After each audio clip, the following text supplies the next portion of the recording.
Good afternoon, students. In the previous video we have started with chapter 2 motion. Okay, we have done that rest and motion, they are relative terms. We have known what is rest, what is motion, and we have known the different types of motion along with the examples. Okay, today let's start with uniform motion and non-uniform motion. So let's understand what is that.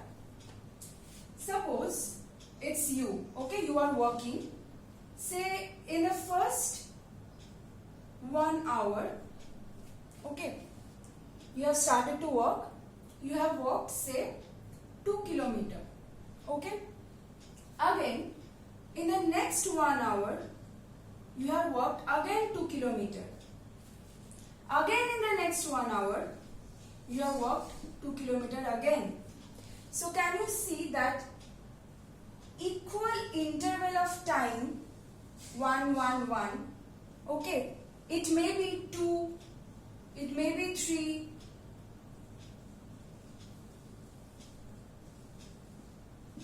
whatever it is, but in equal intervals of time, when you are traveling equal distances along a straight line, then the motion is uniform motion. Okay, when an object covers equal distances along a straight line in equal intervals of time, then the motion is known as uniform motion. Now suppose you have started to walk. In the first 1 hour, you have walked 2 kilometers. In the next 1 hour, you have become very lazy and you have walked 1 kilometer only. Again, in the next interval, you have walked, say super fast, and you have walked 3 kilometers. See, you are covering unequal distances, right? So, this type of motion is the non-uniform motion. When an object covers unequal distances in equal interval of time, then it is said to possess non-uniform motion, right, which is not uniform. Okay, so this is about the uniform motion and non-uniform motion. Now let's come to, before going into, in your book you have distance displacement. Let's study first of all, you know what are physical quantities? Those quantities which we can measure. Those quantities which we can measure are known as physical quantities. Now they can be classified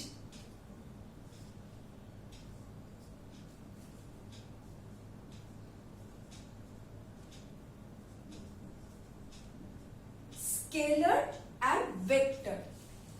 One type of classification we have learned, that fundamental physical quantities and direct physical quantities. This is based on some other type of classification. So, what are scalar quantities? Those physical quantities which need only magnitude to be specified or to be described. Okay. For example, time, then mass, then temperature, distance, speed. You will come across, you have already come across time in class 6, mass also, temperature also, you have come across these terms.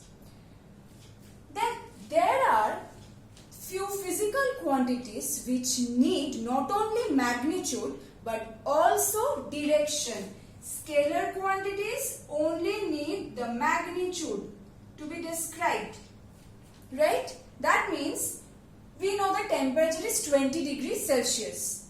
We don't say that temperature is 20 degrees Celsius north or south or east or west, but there are certain physical quantities which need magnitude as well as direction. Both are important for them.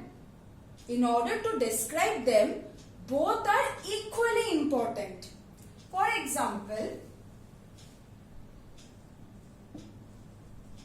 weight. Then you have displacement, velocity, force. A simple example, suppose I want to displace this board, okay? You have known what is force, the basic, right, in class 6. I want to displace the board. Now, in this direction, okay, if I just know that force is scalar quantity, that means only magnitude is important. For that, if I apply force in any direction, will it move in that direction? No. Direction is also equally important. If I have to move the board in that direction, I have to apply the force in this direction only. Direction is being important here. It's not that I'm applying force here, then why isn't it moving in that direction? So see, in case of force, magnitude, that is how much force I'm applying, as well as in what direction I'm applying, that is also important. So for all these cases, in order to describe these physical quantities, example force, weight, displacement, velocity, we need magnitude and direction. Both are important. In this chapter, you will come across few terms. You will come across mass, you will come across weight, under scalar you will come across distance, under vector you will come across displacement, under scalar speed, under vector velocity. So these terms are there in this chapter. We will learn what are these. Okay. So let's start one by one.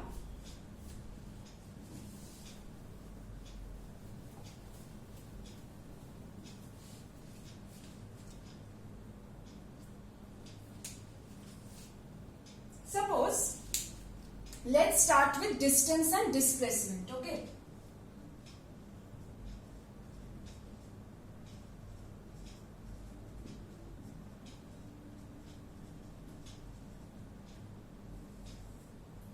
Okay. Suppose this is your home and you have started from your home and say this is your school. Okay, so this is the shortest distance. Say this is the shortest distance from your home to school. But you found that there is an ice cream parlor over here, okay? So you decided, let's go to the ice cream parlor first and then I'll go to school. So you have walked down this distance. You have walked out till the ice cream parlor and then you went to school. So, if I ask you what is the total length of the path you have covered? Total length of the path covered.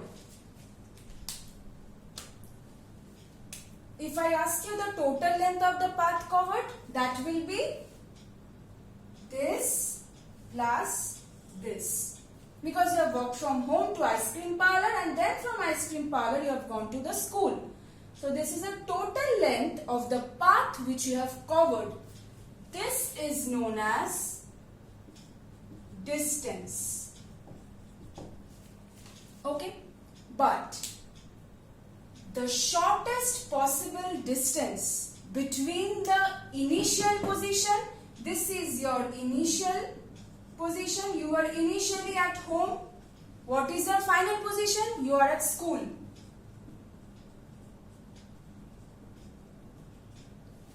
The shortest possible distance between your initial position and your final position is known as displacement.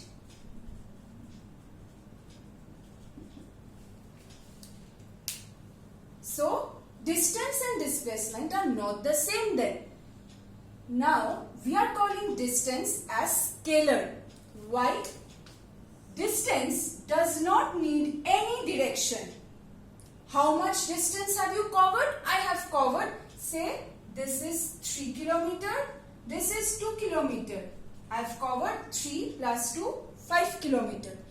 But if someone asks you that what is the displacement, then you have to mention the distance between the shortest possible distance from your home to school as well as the direction.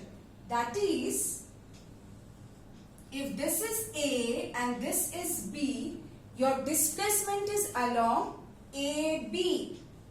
You are moving from home to school, AB. If you write my displacement is BA, that means you are returning from school to home. Okay? Or you can also mention that my displacement is, say, it is say 5 kilometer. Say, my displacement is 5 kilometer in which direction? North, south, west, in the northeast direction, right?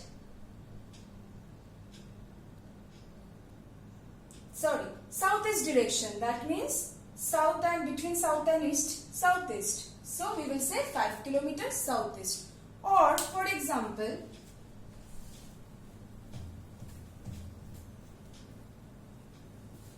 you are moving from A. Okay, this is the starting point. You have moved from A to B, then B to C, then C to D. What is the total distance which you are covering? Say this is 5 kilometer, this is 3 kilometer, this is again 5 kilometer. Say it's a rectangle. Okay. So this is the end point. This is the starting point and this is the end point. What is the total distance you are covering? That is the total length of the path. 5 plus 3 plus 5. But if I ask you what is the displacement, what will you say? The displacement is AD. Starting to final. So AD equal to, if this is 3, this is also 3. So 3 kilometer. Okay. So this is about the distance and displacement. Okay. So you have few numericals in your exercise. We'll do that once we finish the chapter. Okay. And let's just keep this video up till this. In the next video, we will start with speed, velocity and also mass and weight.